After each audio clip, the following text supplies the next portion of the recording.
All right. Welcome to the People's Podcast. I'm Lenny, and today I have the pleasure of talking with Damani Anderson, my big black therapist. This guy is a positive dude. He's just a force in mental health right now, and something that men need. Check out his channel, please. Get on there. You'll see his vulnerability. You'll see his strength. You'll see his wisdom, and he's just a good guy to have around. So thanks for being with me today, man. I'm really excited. Absolutely, Lenny, man. I definitely appreciate you giving me the opportunity to pour into your community, man, and just giving me a space just to be able to connect and share. So I appreciate it. The pleasure's all mine. Well, why don't you tell us a little bit about yourself? I gave a little bit. Obviously, I don't know that much because this is our first time meeting, but I'm hoping it's not our last. Absolutely. So, greetings, everyone. My name is Damani Anderson. I am a licensed marriage and family therapist associate out of Dallas, Texas. Originally from Georgia, I'm a Georgia boy, and I am branded as my big black therapist. For those who aren't watching, I think you can basically describe me. I'm big and black. But part of the reason why I felt called to this brand is because of not just my stature. I'm 6'9", and I've averaged around 380 to 400 pounds. Good, at least most of 10, 15, 20 years of my life. Right now, I'm on a health journey, and I've dropped down a lot of weight. I weighed in at 343 this past week, so I'm on this health journey within the past year or so just to be more healthy. But beside the point, I felt called to move in this space because implicit biases. A lot of times, especially, we hear the words big and black. There's a lot of things that we kind of put together with that based upon media, based upon what we see, based upon what we hear. Everywhere I go, the very first question they ask me if I play some type of sport. Whatever major city that is nearest to the location that I am, that's the team that needs me for football. Every place I go. There's always an automatic expectation that a person of my stature has to be using their body to do something. And that was something that I struggled with growing up because I wasn't into sports. I grew up with my grandparents. My grandmother was very particular about ensuring that, I don't hurt myself. I don't harm myself, because a lot of coaches, a lot of people see me and they want to throw me into these fields and they want to do this and that, but they don't really care about, my own feelings or my own, how I would perform or how I would do physically. That was one of her biggest concerns. And she was like, well, you're just picking up in high school. But when I got to high school, wasn't really there. I had a performative thought on it because I was doing it for other people. And I felt like, oh, that's for me to fit in. That's something that I would do. But that just wasn't what I was called to do. I actually sang. I sang my whole life. I come from a family of singers. And I actually received a vocal scholarship to Clark Atlanta University, where I sang there for 4 years on a vocal scholarship. I was also, during high school and even in elementary school, I was in different honor societies and being able to sing in different choirs. All of those things kind of growing up. So on the football field, my coach used to call me Footloose because I sang. So it was just, one of those things. But what I struggled with growing up was still not fully embracing who I felt like God called me to be. I felt like I wanted to fall into the mold of being somebody else. So it had gotten to a point where I would even lie to people and tell them that I played sports just because I wanted to fit that narrative of what they expected me to do. And I didn't want to be cast out as somebody who failed or somebody who, a waste of body, a waste of space. I literally had somebody when I was working for the Department of Family and Children Services as a child investigator. I was going on a case to see a child, and a guy stood next to me in the elevator and asked me, do I play in sports? I said, no, I work here and this and that. He said, what a waste of $1 million body. And he walked off. And that had an impact on me because, once again, am I only deduced down to what my body can do or what I can physically do? So that's where the birth of my Big Black Therapist came from, being able to take back the thoughts, take back the impressions, take back what other people view me as and stand proud in who I am, who God made me to be. Stand proud in the fact that I am big and black. And there's nothing wrong with me saying that. But I'm also a therapist. There may be big black chiropractors. There may be big black social workers. There may be big black dentists, doctors, whatever. And you don't have to fit in a certain mold for everybody to allow you to feel accepted. You can learn to live in your authenticity and express it and be okay with letting other people know who you are. So that was a long roundabout answer, but yeah, that's the birth of who I am as an individual. I am a husband as well. Got my wife. We've been together going on, I think, year 9, 15 or 16 together. We got 2 beautiful baby girls right now, a 3-year-old and a 1-year-old. They are just my pride and joy.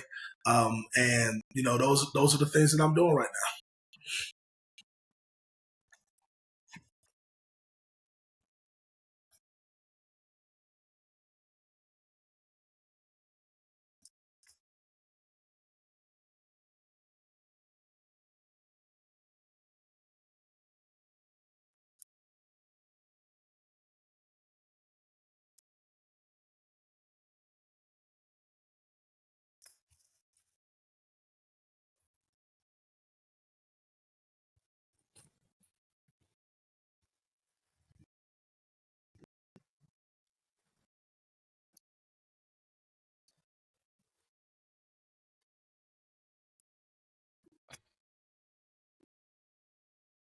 I apologize.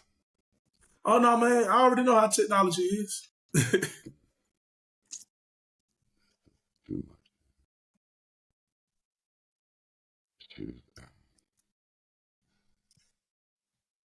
I am currently on the road right now. I had to pick up my RV and from about 200 miles away from my house yesterday. So I'm sitting in my RV and I'm using web, and I didn't have a choice. I had to get here and grab it, and I'm like, come on. Yeah, no, I definitely get it. And now this internet is just messing with me. I really do apologize. Man, you're all right, brother. You're all right. If we got to get back, you know, if we need to reschedule to a point where you're good, then by all means, I'm fine with that. I appreciate that. I think we're good. Wait, can I hide this one? Oh. I know we're recording right now.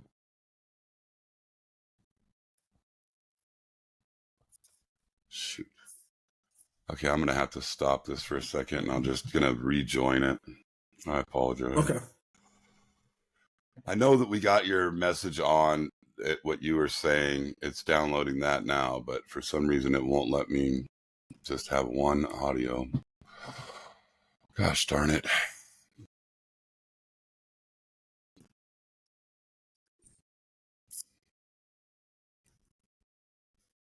Oh my gosh.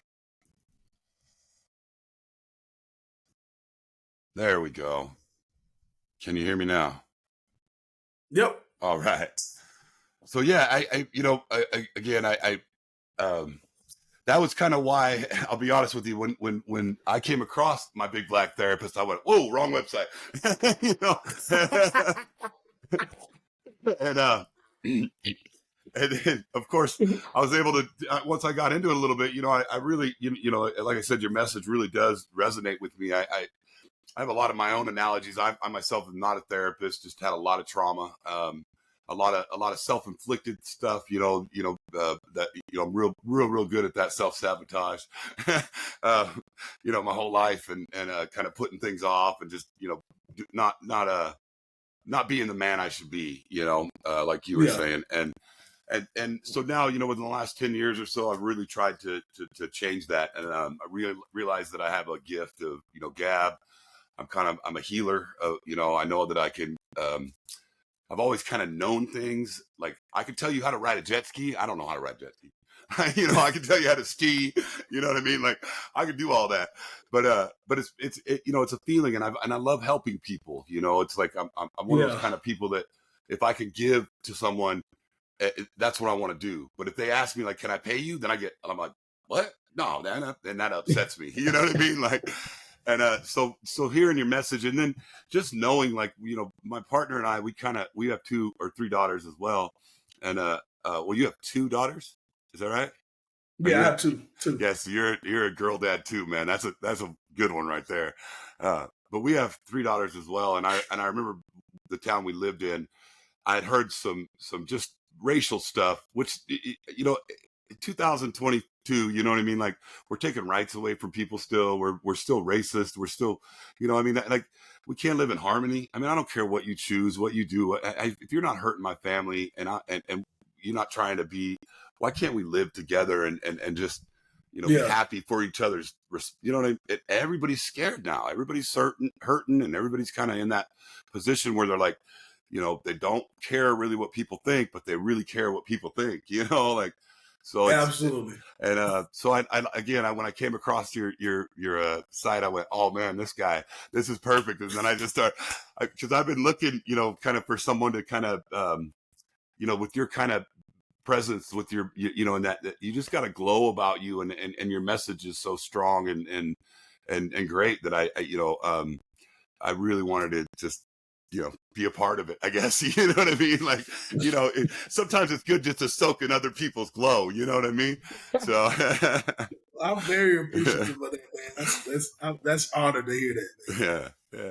So and like I said, I got a few. I heard a few of your things. Where we talk about relationships and how like talking to each other and opening up and being vulnerable.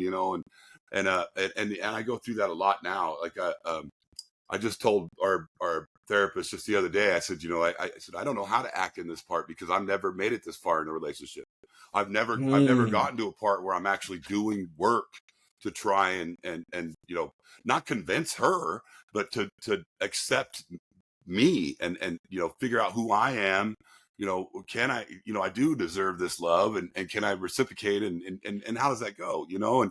And then Yeah. as well as just regular life stuff. I mean, like I said, bro, I was in tears before I got on here with you. I mean, I'm like, Oh I don't know man. if I can do this. I'm so anxious, and because it's one, it's so exciting for me, and two, this podcast is something I've been wanting to do for a very long time, and I feel like I'm always held back by something, and it's always in my mind. I tell people I got this little bus rolling around just like everybody else. It's full of all the negative thoughts that people have fed me or I've fed myself throughout my life. Now, all the good stuff are all sitting at bus stops waiting for that bus. Every time that bus pulls up, they're like, hey, let me get on. Nope, it pulls away. Just, Nope. You you know what I carry. mean? And sometimes, man, I'll tell you, there's drivers on there, people I don't even know, people that just, like you said, were on an elevator and told me, oh, what a waste of $1 million. I don't even know you. Why are you still in my head? You know what I mean? Like, and Yeah. so yeah, Yeah. a lot of your messages, really do. I mean, I got weird ones, like I said, like I believe for trauma victims like me, it's like my foundation was built on sand.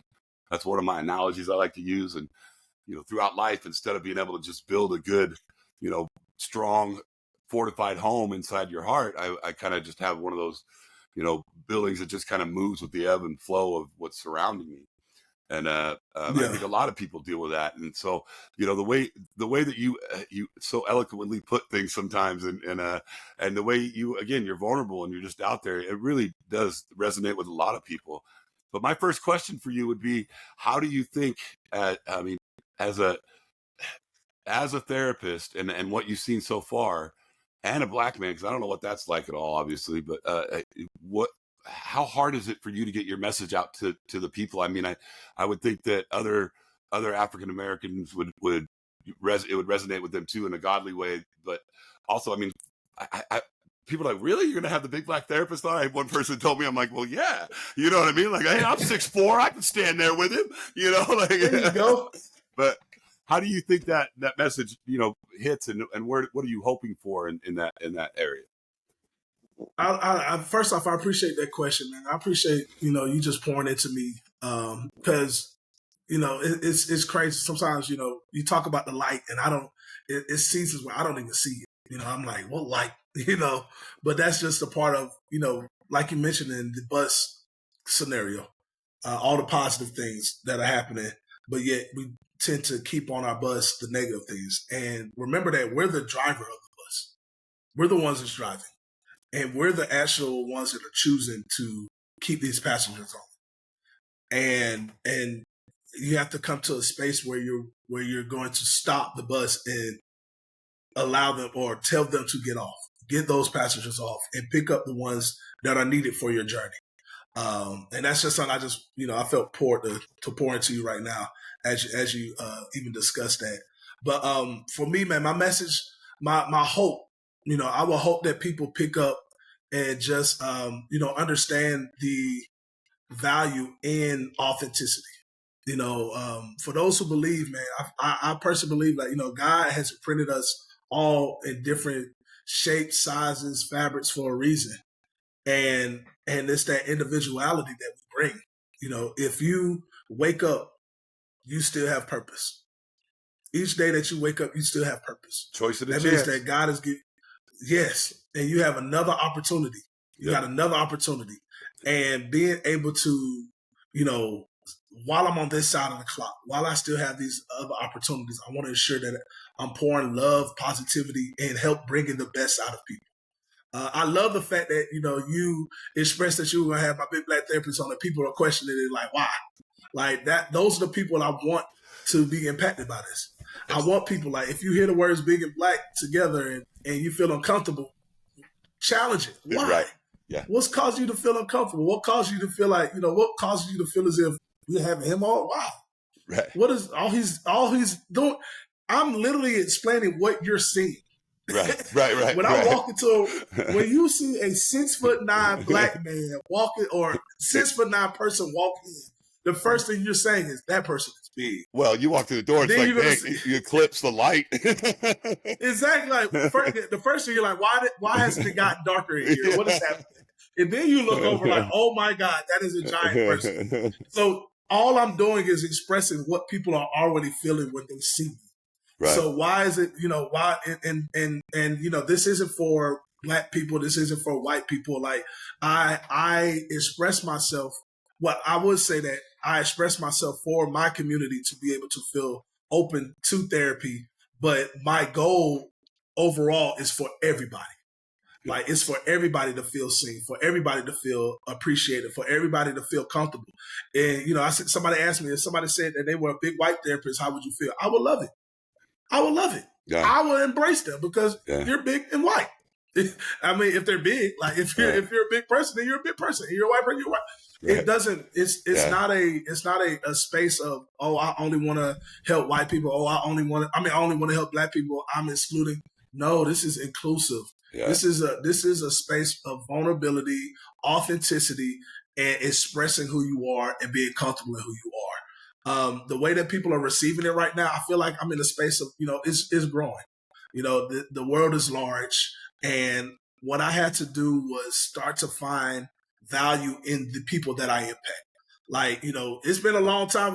Me and Lenny, I'm sure he ain't been we've been trying to connect for a while. Like this ain't been like, he ain't just reached out to me last week, but he's been very patient with me and being able to, work with my schedule and being willing to work with me as I get myself into a space where I can be able to. And I made it my appointment to make sure that I reached out to him and say, hey, I'm ready. Thank you for your patience. All right, let's get it going. But this is I appreciate that. Thank you so much. Absolutely. But this is what I do. I do it for people like you, Lenny. Like I do it for people who hear the message, who sees the vision, who believes in it and wants to, pour into it and wants to live it out. That's all it is. It's about whoever catches the message. So I had to come to a point where I had to stop looking at the numbers. I had to stop looking at how many likes does this get? How many views does this get? Why isn't this taking off? I reach the people who God wants me to reach. I pour into the people who are receiving it. And if you have a problem with it, please let me know so we can process it together. But that's who I kind of focus on. And I feel like with that natural approach and me continuing to be my authentic self, wherever it leads, that's where it's going to be. Yeah. And my wife and I, we pray every single day, every single night. We have family. I told my girls are 3 and 1, but every single night we come together. We eat at the table, and the first thing we ask, hey, what is something good what was your favorite part of the day that God provided for you? And then what do you have to ask God for? Like, what are you asking God for? And every single night, my wife, one of the things she asks for is financial prosperity for my big black therapist and the character to match with and that's with us and with our family. Like, that's so important. Yeah. Because what happens is sometimes we chase the number, but we don't have the character. Right. So when we get there, when we get these numbers and all of a sudden this goes up and I got 1 million views and I got 367,000 followers, and all of this happening, my character begins to change and I begin to be performative. And that authenticity is gone because now I'm trying to reach the masses in a way that's not me. And that's how we slip into other spaces. That's how, issues come into play because we're not being ourselves. So what I do is I say, God, allow me to continue to be, the character that you provide for me. Allow me to continue to be my authentic self, trusting you, walk this way. And whoever you bring to me, whatever number, don't allow that to sway what you're calling me to do and how I move. Right. So I hope that answers the question in terms of what I look for, the expectations and everything moving forward. I'll be completely honest with you. The questions I have aren't even real questions. I just want to hear what you have to say. No. And I love that. And I love that. And like you said in the beginning, though, where people point out, my big black therapist, or thing, those are the people I think need to hear about it. Those are the people that need to hear, hey, man, it's okay. I mean, I'm from a school of, if you want to get down, we can get down. I can pull your card, but I don't want to do that anymore. I'm not that guy. I'd rather, what I'd like to say, and I think I'm going to leave it up to the people, but I really think this is going to be my new tagline is let's get comfortable with the uncomfortable conversations. I mean, there's just that vulnerability in there. It creates a closeness that people have never felt, I feel like, and because we are so distant, we are consistently pushing ourselves away from connection. The internet's got us in a place right now where, we can type in a keyboard and never have to see somebody. So it doesn't even matter. Like real thoughts we'd never say to somebody in person, or better yet, someone we cared about, we'll just jot them down real quick and hit that send button, never knowing what kind of damage we're really doing to ourselves or that other person, And absolutely. Yes. Absolutely. So I like the idea of having that, you got a question with it. Hey man, let me invite you to the podcast. I know how this is going to be, and like my best friend before, I told him, I said, man, I don't know if I can do this. He's like, bro, I know you're going to be fine. Just, and I appreciate having that, but I'm one of those lucky people that I don't have friends from grade school, but I got friends all over the U.S. and all over the world, and supporters, people that I've met on road trips or whatever, that have just, man, you're a force. Can I accept it at the time? No. Can I accept it now? Not mostly, but I'm trying. There's progress though. Yeah, there's progress. Yeah, there's progress. This is a step towards it. It's a choice and a chance, man. If I wake up and I'm not in the obituaries, I got a choice to make this chance the best chance I can be.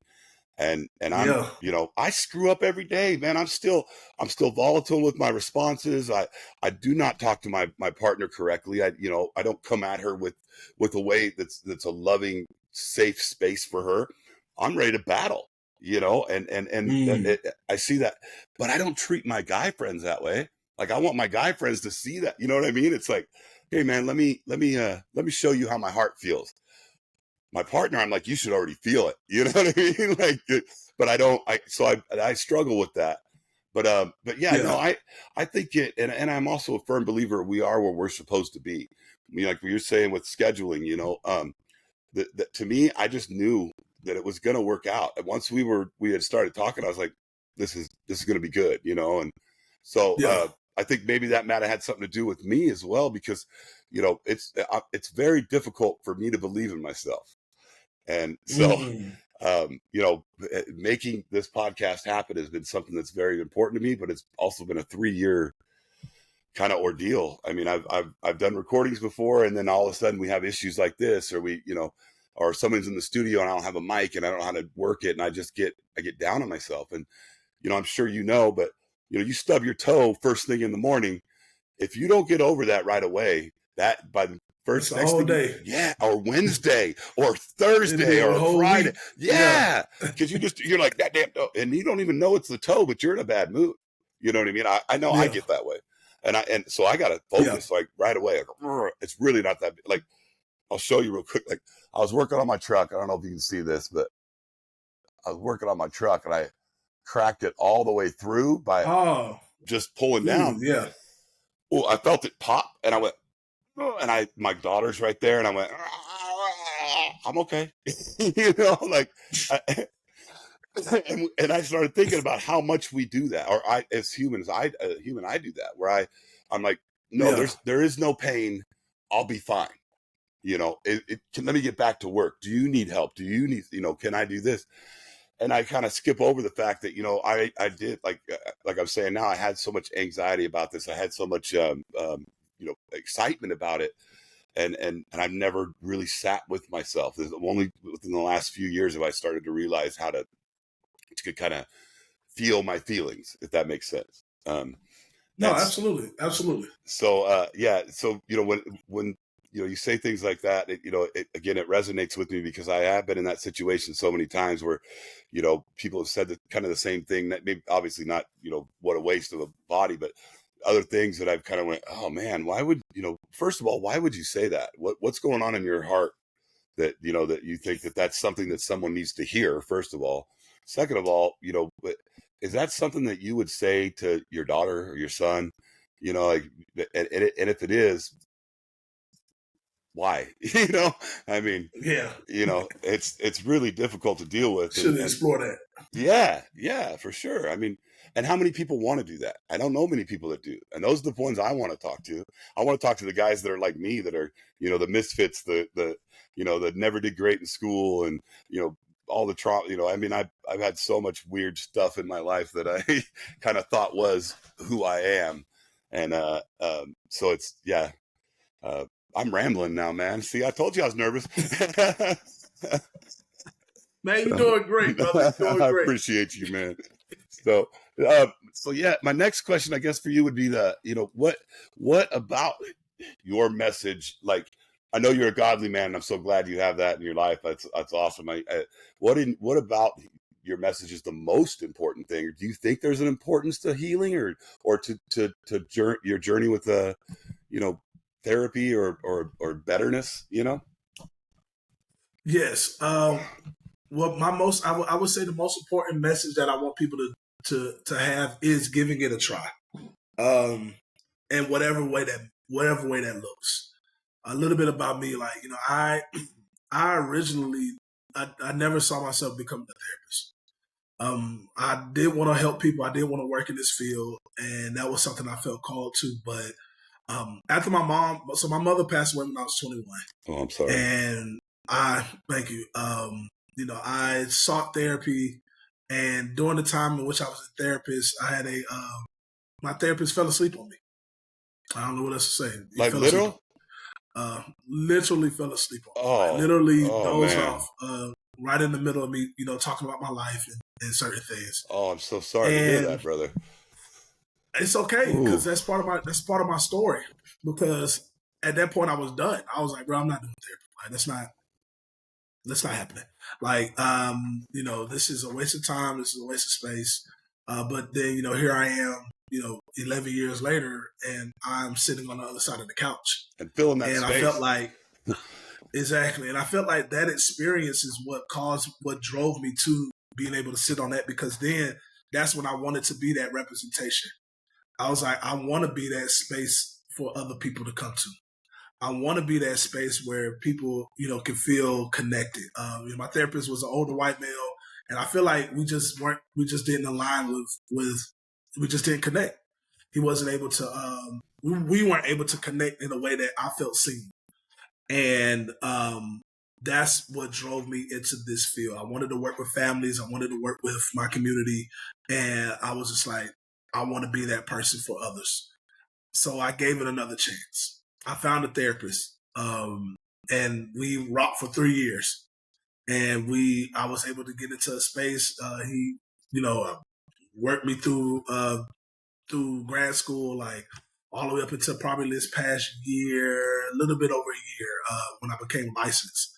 And that empowered me to be able to be in the space I am today. So one of the messages I want people to understand is, like, just give it a chance. Find a therapist that works for you.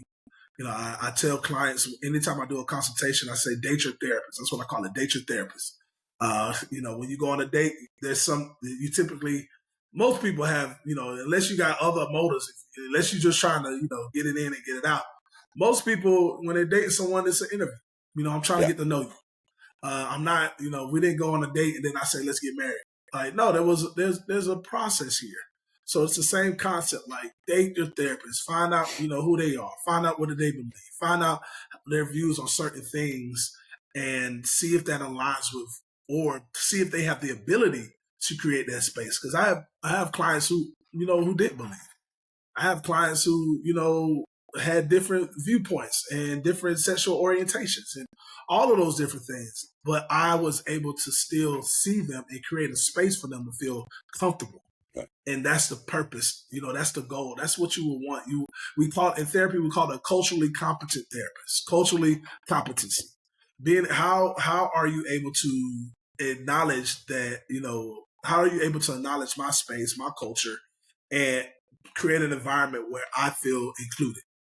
And, that's the biggest thing, because I feel like if anybody grew up post-COVID or grew up before, anybody grew up before COVID, there is some trauma that you've experienced at this point.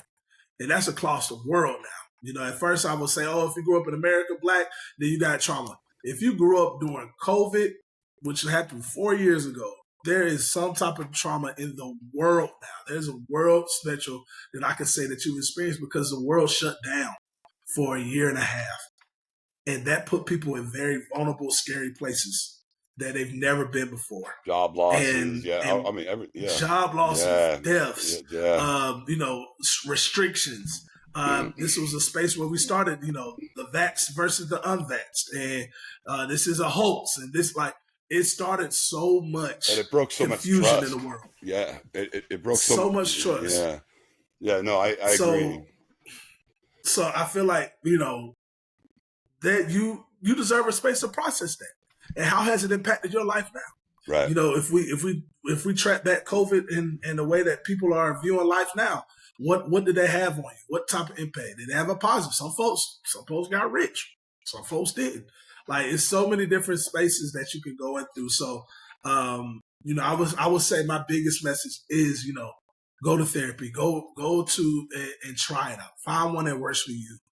Process some things and see what you can get out of it. Find that space. I would say that would be one of my number. I wouldn't even consider it a number one, but because I don't think I have a number one reason. But I feel like one of my messages is that. And then my second message is, like I've been saying before, like, learn to move in your calling. Be accepted for what you love, what you like. And don't allow society to put you in a box. So society has put men in a box for so long that you didn't feel comfortable expressing to your daughter that your finger was hurting. Yeah. And why? Yeah. Because in society, don't show pain. I need to look strong. Mm-hmm. I need to look strong. I'm okay. I'm good. Yep. Because you didn't feel comfortable, being in that spot. And I do the same thing. We all do the same thing naturally, because it's not, especially as men, we're not, there's the only expression that we can express as men is anger.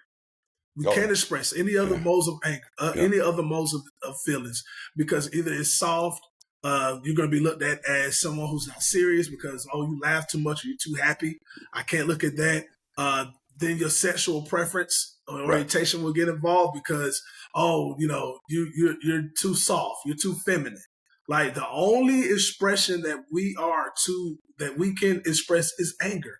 And that's not right. That's not a human quality. Like, a human quality. Humans have a range of emotions for a reason, because all of them have value.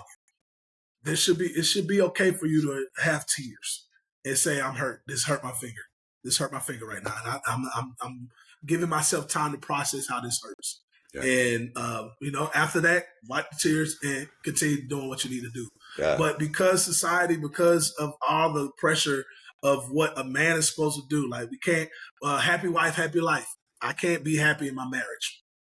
Right. That was the advice that people gave me. I was like, that is not gonna happen for me. That you are crazy Yeah. if you don't think that I'm about to spend the rest of my life being miserable. No, Yeah. I'm not. It's gonna be happy spouse. We are, as long as we learn to make each other happy, we're gonna have a happy house together. Like, there's so many different spaces in which us as men we aren't able to, or is society paints it as if we aren't able to explore because that's not considered masculine. And I'm here to challenge all of those things. I'm here to challenge all of those spaces and show men that it's okay to cry. It's okay to be vulnerable. It's okay to laugh and enjoy yourself. It's okay to be angry, but you don't have to express it in this type of way. It's okay to have these emotions. It's okay to express to your wife that you need this from her, and and you deserve to be happy. You deserve to be happy in your relationship, and you deserve to fight for that happiness and not just accept it because that's what life is, and it's never going to change. The only reason it's not going to change is because you're not willing to put in the work to change it. In any event that you put in the work and it doesn't work out, then you can continue to, then you make the decision to stay in it. And there's still growth. There's still growth. There's still growth. We are constantly growing every single day. Yeah. And if we're not in a stagnant state, then, if we stay in this stagnant state, know that we chose to stay in this state. Yep. It wasn't we can't continue to blame everybody else, everything else. At some point, yes, we need to acknowledge what happened. We need to acknowledge that these things cause you to be in this space.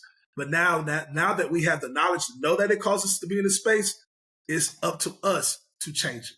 It's up to us to make the decision to say, I'm no longer going to allow myself to be in that space altogether. And that's a step that's like a stairway of just consistently hard decisions. Because one, you got to realize, hey, okay, I have an issue right now.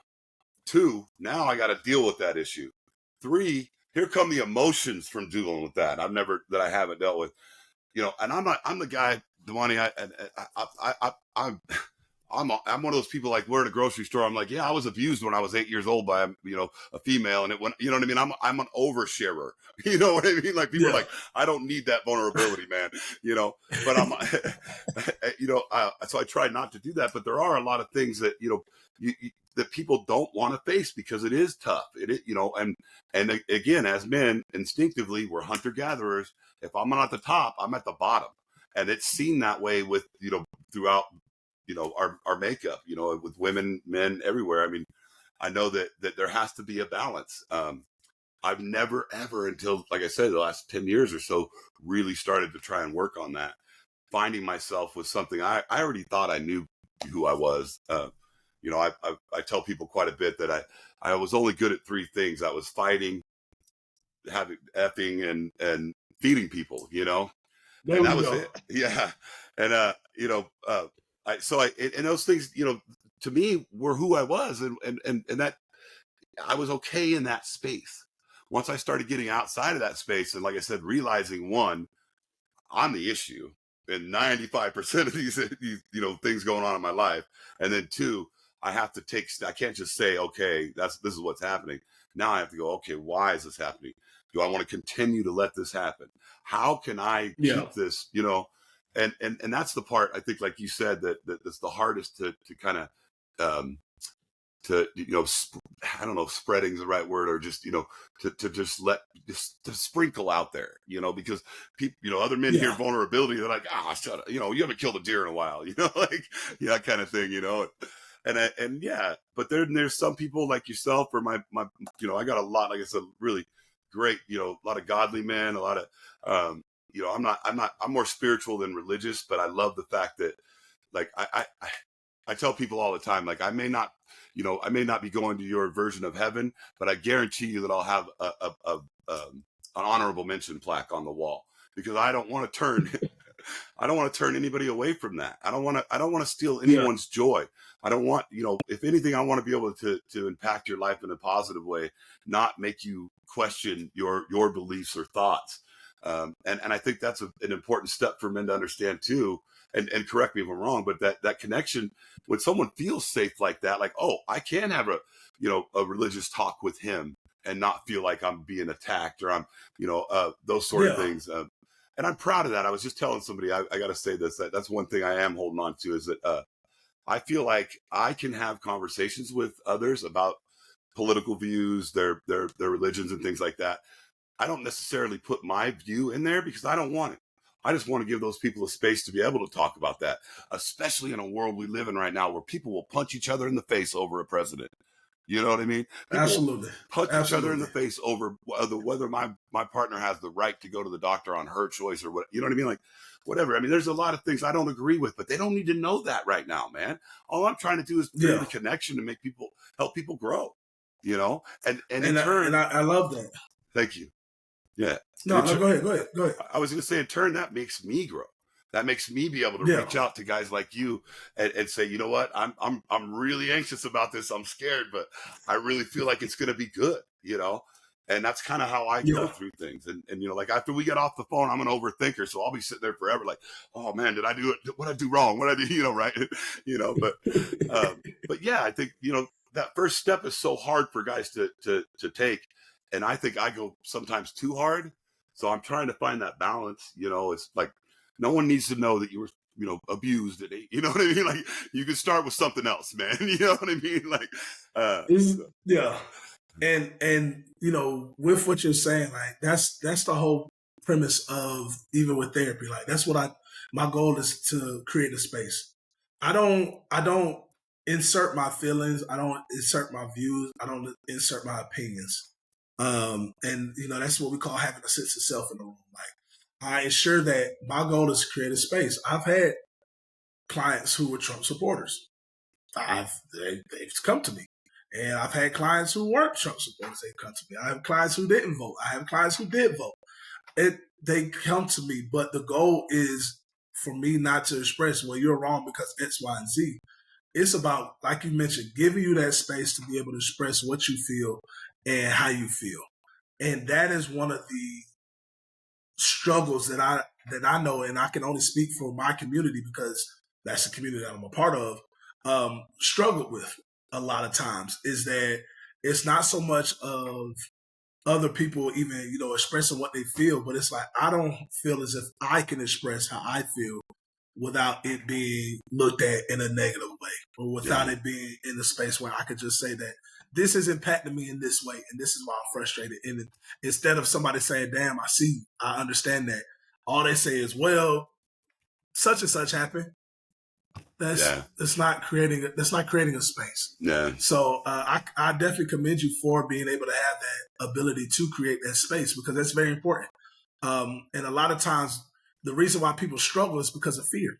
Right. I'm afraid of what may happen. I'm afraid to express myself in this way because of either how people are going to respond, I'm afraid to how I'm going to respond. If I have an honest conversation with myself, I'm afraid of what might unravel. Because now this facade that I've built this whole time, because we're living at the standards of everybody else, we're living based upon what society tells us to do, is all a lie. And that is not who I am. Yeah. And now I'm afraid to express, who am I really? Yeah. And that's where the unpacking comes in at. That's where the processing comes in at. And that's where the significance of therapy comes in at, to be able to answer those questions and guide you to a space where you can fully, you know, explore who you are. Right. And explore, you know, the impact that you've had in your Right. life. No, I 100% agree with you too. And what you're saying that, like, you know, when you have to actually, you know, face yourself. I've had times where I'm like, you know what, I got too much to do. Right, I can't do with this right now. You know what I mean? Like, and that's, you know, I see that too. But you know, I'm sure I want to know, like, obviously I've heard the struggles of a black man and, you know, the black community and things like that. I've never been involved in it. I've, you know, unfortunately, part of my younger life, I had a prominent figure in my life, you know, that would say things that I thought were true. You know, like he would see a black man and say, "Oh, you know, da da da, whatever," and it was, you know, and I thought, "Oh, that's how it was." And I remember growing up and meeting someone, and my first, actually, his name was what was, oh gosh darn, I just forgot his name. Anyways, he was like 7'1", and we played football. Yeah, big black guy. Yeah.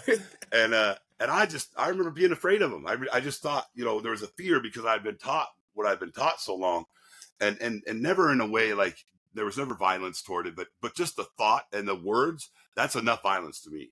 You know what I mean? Like if you say, Yeah. if you're doing that in my face, bro, we're going. So I guess my question to you is like, with therapy, it's because I feel like it needs to be spread for everybody. But have you seen like a pushback from the white community at all? Because I mean, I hope not, but are you able to open up to more of the community? You know what I mean? Like, So, does that make sense? and yeah, Yeah. I think I understand what you're saying. Yeah. I've had clients that were white. Yeah. Like I've had clients that were white, and we do good work together. We do great work together. Right. But in terms of pushback, yeah. Go ahead. I was just saying, I'm trying to tweak it a little bit because it sounds a little in my head racist, and that's not what I want to sound like.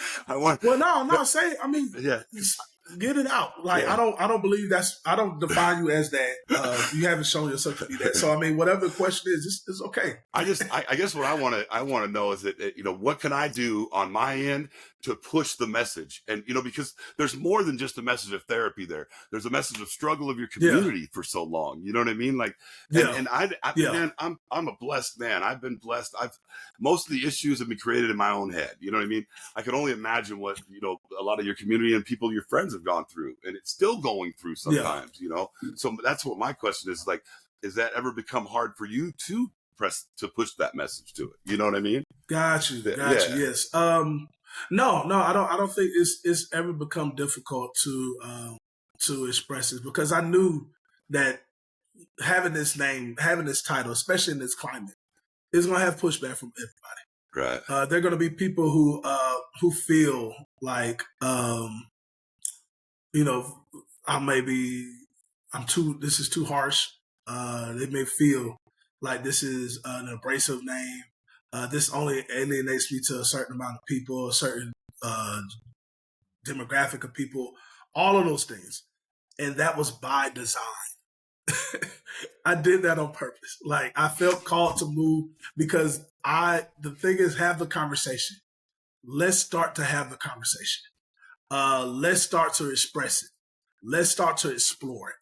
That is the reason why, the birth of my Big Black Therapist is that. Because in order for us to in order for us to have the conversation, we have to acknowledge it. And too many times we go through life taking on the name or taking on things and run with it as reality. You gave an example, perfectly, and this is what happens. Like, we have impressionable people in our lives that we look up to, that we, take care of us, love us, and pour into us. So therefore, some of the things that they tell us, we take it in as that's what it is. That's law. That's what it is. And then we have a media that will only show people in certain light. If for the media, all I see are criminals and they're black, or all I see is racism and overt racism and they're white, that's all I'm going to think.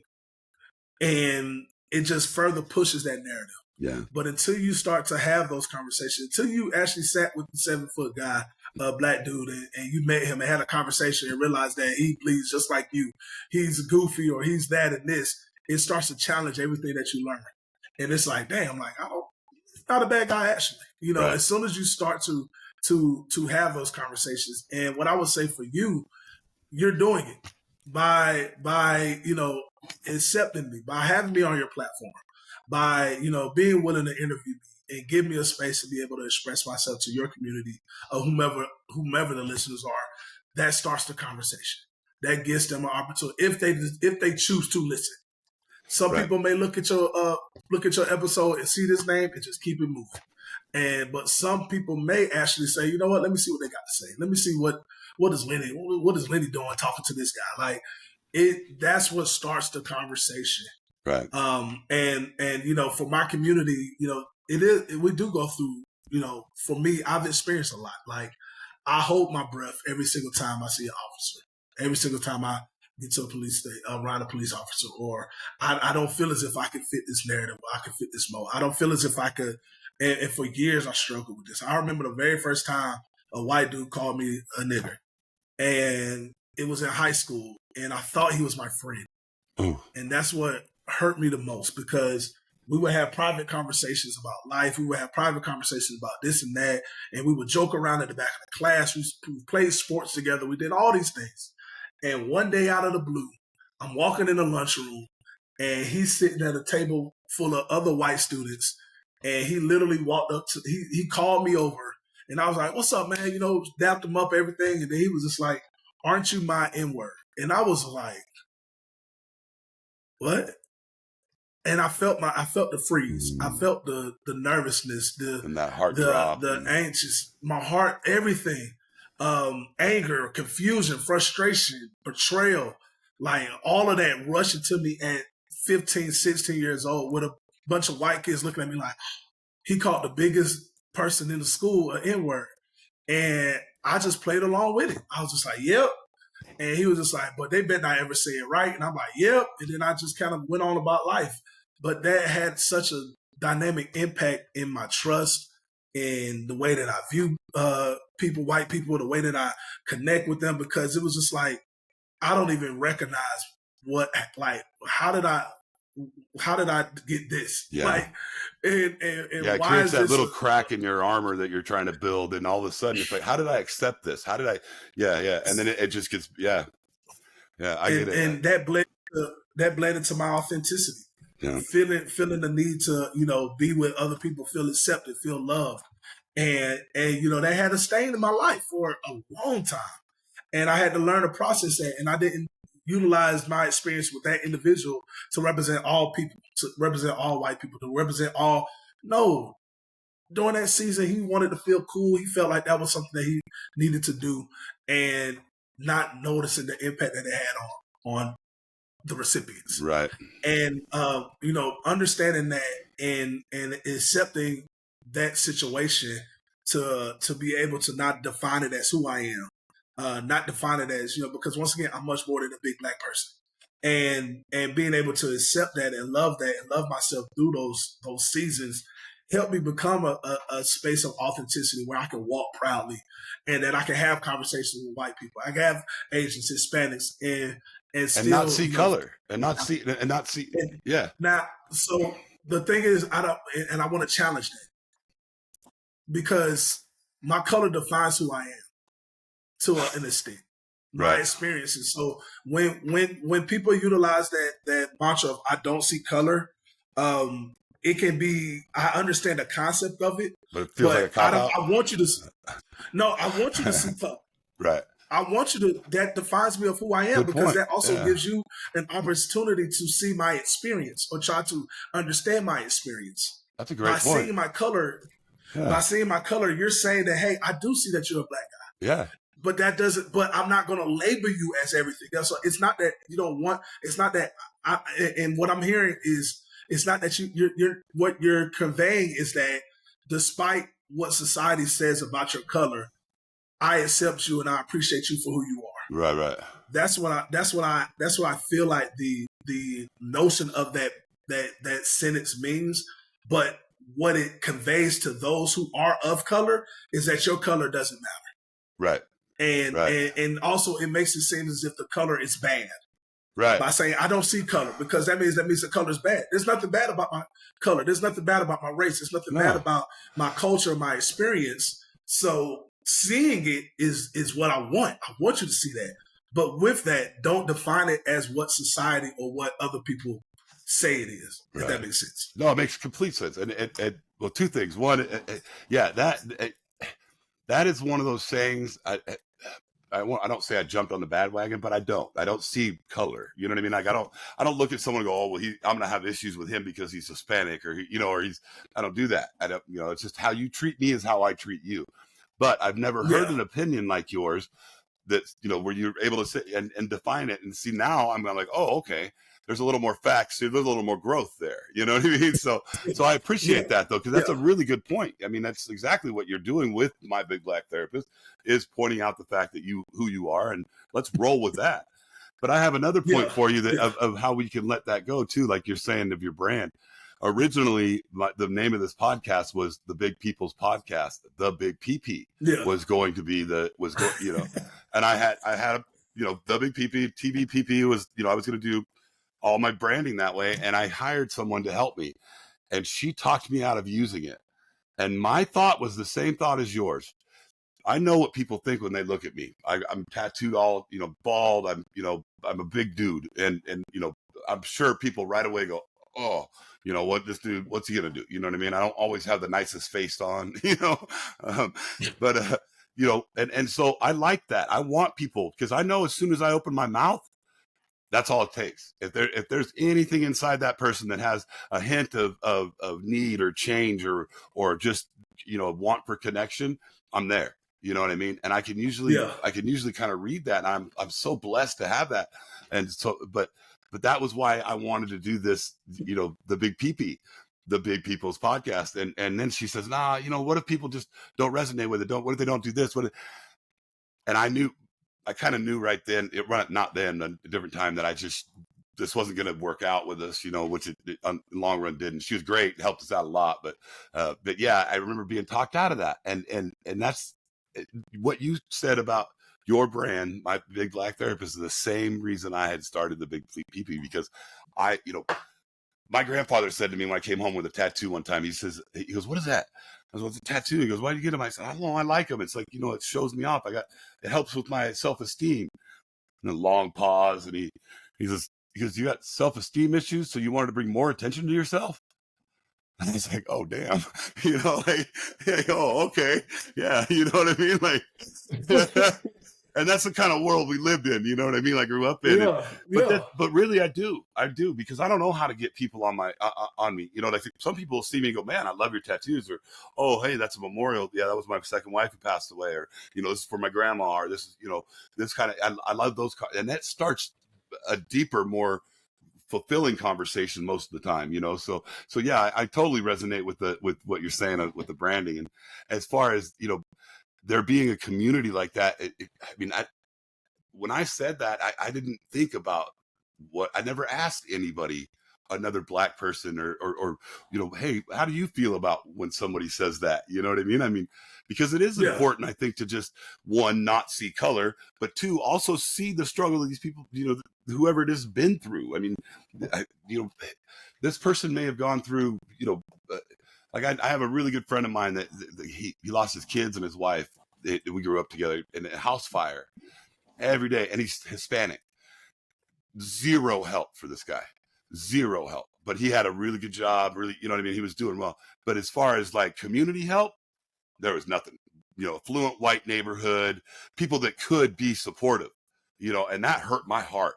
I couldn't believe it. And so how do I know how, what a community of Blacks go through, or Hispanics, or Asians, or it blows me away. And I do jump on that bandwagon where I'm like, well, I don't see color. Well, motherfucker, you should see color. Sorry. You should see color. You know what I mean?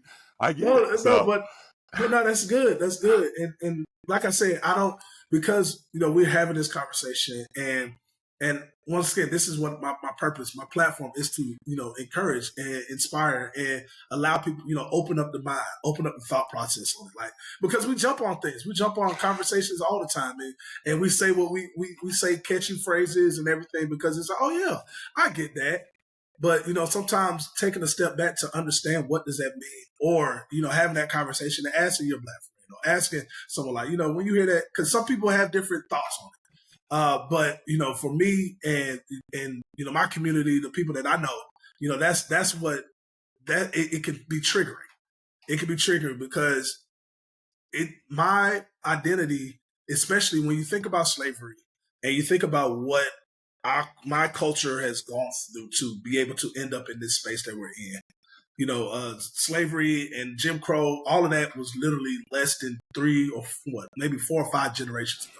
There's still people alive. My grandmother is 85, and she remembers segregation. Ruby Bridges, I think that's her name. Ruby Bridges, the very first person who integrated a school, is like in her 60s. Yeah. Like she's still so it's not far. It's like one person away. Yeah. We're not far removed. Yeah. And what happens is, we tend to feel as if, oh, that was so far. We're not that far removed. Yeah. So being able to recognize how, far that my culture, my people have come, there's pride in that. There's pride in that, being Black. There should be. And especially And thank you, because especially because we got stripped of our African descent identities.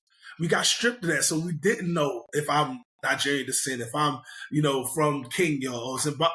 I don't know, but I do understand that my culture, we fought through these, we got these different things, we even had a president. That's something to acknowledge. That's all connected through a culture.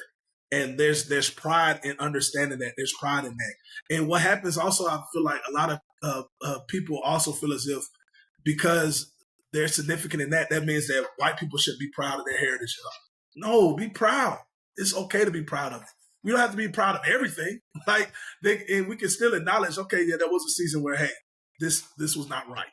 But America has grown to this point. America has got to this point. America is a place where, it was proposed to be a place where all people can come and worship themselves, worship whatever religion they want to, have the freedom to be able to make as much money and assets. That's still something to be proud of. Like there's just because there is a stain, there is something that, all we want is just people to acknowledge that, hey, this did happen. And with the erasing of, or the attempt to erase the acknowledgement of what's happening, that means that you also don't acknowledge my culture. Yeah, you're invalidating the feelings. Yeah, and the feelings of these people. Yeah, the stories of it. I get it. And that's where that comes from. And that's where that's where, by saying that, you are a black man, by saying that allows me to know you see me as a black man. And it's okay to see me as a black man. It's okay for me to see you as a white man. It's okay to see Hispanic people as Hispanic. Like, see the color. Show appreciation for the color, and then show that love and appreciation for that individual. Right. And say, I see you as an individual, and I appreciate your, and I understand, like, the reason, you were excited to have me here and to pour into this community. Part of the reason why I'm able to walk in this space is because of my color, because I've experienced what I've experienced growing up, and I've learned from it. It allowed me to feel empowered to work on my authenticity and be who I am in order to pour into communities the way that I am. So that's why, color is important. Well, and we want it to be seen. Well, I appreciate that, and I appreciate you straightening me out on that, because that is exactly what my opinion will be from now on as well. Because not that I can say something like, "No, man, I see his color," but you know what I mean. But that healing comes. That I see. I feel like I see healing. I feel like I see changes coming. I see I feel more people are aware and try and be more accommodating and not as harsh with different races and things. And that happens because of guys like you. And you're doing great things, man. And I appreciate that. I don't want to keep you too long, but I'd love to do this again with you. But no, I want you to know that these sort of changes and this kind of healing and it's because of men like you that can step up and say, hey, here, let me give you a little bit of correction here, because although I'm not offended or I'm not hurt by this, I need you to understand where I'm coming from. Let's get comfortable with the uncomfortable conversations. I mean, absolutely, man. I don't know any white guy out there that wants to have a conversation about race with a 6'9" black man. You know what I mean? But I'm like, he's in Texas. I'm cool. Well,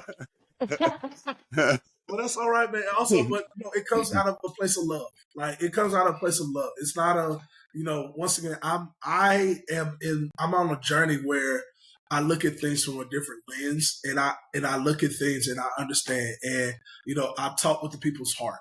I'm able to, and I think that comes with the therapeutic technique. I feel like God created me in that space for me to be that type of person naturally. I've always been a space where people can come and express themselves and feel comfortable. And so knowing that that's what this space is and that's what I provide, when I hear things, when I hear people, I don't become as offended as others. Right. Because I'm able to take a step back and process it and say, okay, I believe I know what this person means. I believe I know their intent. Let me connect the dot. Let me, pour with love, provide, context. And if, as long as those who, and I appreciate you even being willing to hear it and not, become defensive and say, no, that's not what I meant. No, I know, because that's the goal. The goal is not for you. I understand your heart. And a lot of times, because what people automatically believe is that if you're reprimanding me, that means that you feel as if I am wrong or I am the enemy or I am that. No, that's what happens in a society where we feel as if everybody has to be right, and I can't think of the word that I'm trying to think of right now, but authoritative type, authoritarian type of view, right? Like you do what I say. If you don't do what I say, if you challenge it, then you're absolutely wrong. You're evil. No, it's not that. I understand your heart. I understand people's heart. I understand, and I would do myself a disservice if I don't provide you with a different perspective. Because it's not so much about correcting you. It's not so much about saying you're wrong.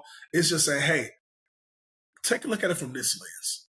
And as long as you're willing, anybody, as long as they're willing to listen, I do the same thing. Like I took a training class where, we talked about different words and sometimes, our implicit biases, like we don't even recognize it. When we play around using Mexican words, that could be offensive to those of, Hispanic heritage. We're like, hola, what's up, mi amigo? Like, why are we doing that? That could be offensive. Like, but we do it naturally because, it's lighthearted. Right. Now think about the person whose culture grew up in that space. Now you're saying that my culture is lighthearted. Why are you taking it light? Like, it's so many things that we just adopt. Right. And even because no one said stop. Washington, no one said stop. No one said stop. Yeah. And we feel as if, where it's not a big deal. Like, last example I give, the Washington Redskins, a American football team, Washington Redskins. They got their name changed because that was offensive to a community of people. And why would it not be? Like, yeah. But how about the people that argued against it?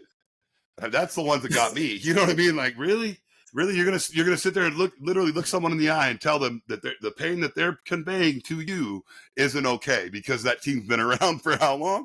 You know what I mean? Like, yeah, no longer than their whole. Yeah, exactly. Like, this team been around for 50 years. Why are you mad now? Yeah, what? Right. What are we talking about? Yeah. But it takes people with hearts like yours who's willing to listen and process and say, you know what? Let me process this before I respond. Hey, I can see how this could be. I apologize. And that's all it is. It will move forward. Right. It ain't nobody, I'm not holding no gun to you. I'm not about to go on social media and be like, I'm never going to this podcast. No. Because that's not the purpose. It's the purpose is just saying, hey, look at it from this lens. If you're willing to look at it from this lens, then we move forward. And for anybody who's watching and engaging, this is how our community can grow. This is how unity can grow. By this perfect example here of something happened, having enough ability to be able to process it and express, hey, this is another alternative. And then the receiver being able to have the ability to say, hey, let me process it. Oh, I understand it. I apologize. You know what? I understand it from this lens. Let me correct it. And then we move forward in harmony because what that does is further creates a safe space for us to continue to have conversation. Right. Because if it went that way and it went left, and this happens in relationships as well, this happens in marriages, this happens with children, where, we have a moment where we're vulnerable with our partner and we express ourselves and our partner either becomes defensive or they dismiss it. And now we're in the space where that divide is there and I don't feel comfortable ever expressing myself ever again in that space. Right. And all that does is breed more division. So being able to, listen to your partner. If your partner comes to you with their heart open about something, no matter if you believe it's right or wrong, receive it. Right. Say, thank you for sharing that with me. I understand. I apologize for, my intent was never for you to be impacted this way. Start with creating that space and then move forward with either your explanation of what your viewpoint is or, make an acknowledgement and say, you know what, I will shift and I'll make a difference and continue to move forward. That's how relationships work all together. Yeah. So, okay. Hey, man, listen, I think we could go on all day, too. I was just going to mention, I don't know if you're familiar with Stan Tatkin, but Stan Tatkin, he has the book. It's Wired for Love, Wired for Marriage, and it talks about that, the connection and sitting with your partner and really just having those, non-confrontational conversations daily. And, my partner and I practice it for a while. And of course, I'm the one who usually pulls out because I get these ideas in my head that, I'm not heard. I'm not, you know what I mean? Like, I'm not manly enough for, what I mean? Whatever. I can come up with, I got a ton of excuses I can write down, but we all do. Yeah. But I do think that you're right. It is important because I've never realized how abrasive I can be in conversation, especially with someone as beautiful and loving and open as my partner is, you know what I mean? Like accepting. It's like I could be harsh, I'm like, you can hurt me. I know you can hurt me. So here, I'm already here. You know what I mean? I'm like Brad Pitt and Thor or whatever the movie was, Yeah. And it's like I'm ready to battle, when it comes to a lot of those conversations. And it's tough for me to do that. So I really do. I appreciate that you saying that, because it's something I've really been working on is trying to be accepting, be open to it. Because it's not all about me. That's one of the biggest things to remember is that, 95% of the pain that is being dealt with from somebody I'm talking to, that's not coming from me. It may be directed at me right then because I'm the one in front of them accepting it, but it's not my issue. You know what I mean? And that's really tough for me to let go of. I'm like, oh, I can fix this. Let me be, but, and I'm absolutely. And I'm really sorry that you had to go through some of that too to get there. But I think that, I'm really, really excited to have you in my life, man. You're one of those humans I'm glad are walking the earth, brother. I really am. Man, I appreciate it, man. I appreciate it. Man. I appreciate you too, man. And I'm gonna leave one more thing for you. You leave as much as you want, man. Hey, we'll stay here. I'm not kidding. I ain't got to go nowhere. I got to check out of this place till tomorrow, man. One more nugget for you to utilize with your partner, and also for anybody. It's called a love method. This is not utilizing therapy. Love. When you're having a conversation with your partner, you want to exhibit love. What is love? Listen, understand, validate. That's what it stands for. Listen, understand, and validate. Okay. So that means you listen to your partner. Listen to what they're saying. Take an active role in listening. Don't be on your phone. Don't be doing something in the middle of something. Like literally take concentrated time. My wife and I, we typically at the end of every night, we look at each other for 30 seconds. We lay down before we lay down to go to sleep. We look at each other for 30 seconds and we just say hi and we connect. Like literally every night we do this. But creating that space is just listen. Yeah. And then the second part is understand. So work to understand what they're saying. What I heard you say was X, Y, and Z. Is that correct? Like being able to fully understand what they're saying when they're expressing themselves. And then the last one is validate. Validate their emotions. Validate what they're feeling. Validate what space they're in that moment. Because it doesn't matter, once again, it doesn't matter if they're right or wrong. It doesn't matter if right now they're hurt and that's not the intent. Right now they feel frustrated about something. Right now they feel, sad or whatever they're feeling. That's what they're feeling right now. So validate their feelings. And if you practice those three things when having conversations, it'll make it more fruitful. It'll lessen the likelihood of it being volatile, because we're in a space where we're listening with one another. We're understanding one another. I understand your frustration. I understand you're frustrated right now. I can tell by the way you're talking. I can tell by the way you're breathing. Right. It's okay. You're like, it's okay to be mad right now. That's it. Continue to do that and then move forward to having more fruitful conversation later. That's great advice, because I so often do I find myself in those positions where I know what's happening. I know that she's hurting, but in my mind I'm defensive. It's my fault. I need to fix this. I need to, I'm not trying to not listen. I'm not trying to invalidate her feelings, and I'm not trying to not understand her. But so it's, yeah, you're right.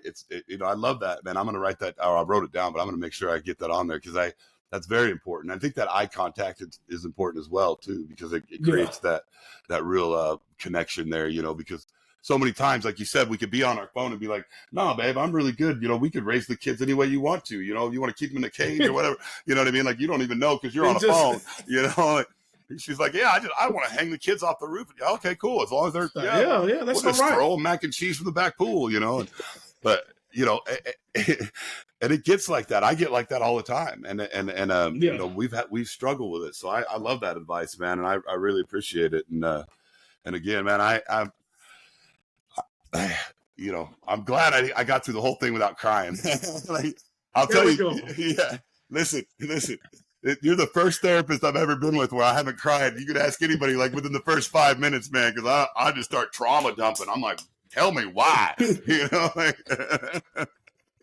so no, that's what I'm saying. But hey, at the end of the day, man, there's nothing wrong with tears either. no, If they flow, let them flow. Yeah, let them flow, man. And I really honestly think for me, I don't have a problem with it. I mean, I'm 6'4". You know, I range anywhere from 265 to 320, depending on how much I'm drinking. I've quit drinking for a while now. I haven't drank for about 4 or 5 months now. And yeah, it's been an internal struggle that I have not vocalized to most people, but it's been pretty tough. You know, but yeah. One step at a man, one day at a time. Yeah. That's all I tell people. One day. I mean, don't worry about the weeks. Just worry about being better tomorrow. That's it, man. If I get that chance, I'm going to make that choice, brother. Hey, thank you again, Damani. I can't wait to talk to you again. Yes, sir. Be well, my friend, and just know that I'm going to do everything I can to push that. And why don't you go ahead and tell us all your interweb stuff so everybody has that for us real quick. Yes. If you are looking to find me, well, also once again, Damani Anderson, licensed marriage and family therapist associate, coming out of Texas. So I do therapy for anybody within the state of Texas. If you're looking for in-person, I provide in-person therapy in the DFW area, Dallas-Fort Worth area. But virtually, I can work with any client that lives and resides in the state of Texas therapeutically. Now, I also do life coaching. So I have a life coaching brand in which I do life and career coaching for individuals, couples, and that can do globally. You can go to www.mybigbblacktherapist.com, check out my website, and I have a features tab in which this podcast will also be featured on there once we get everything uploaded.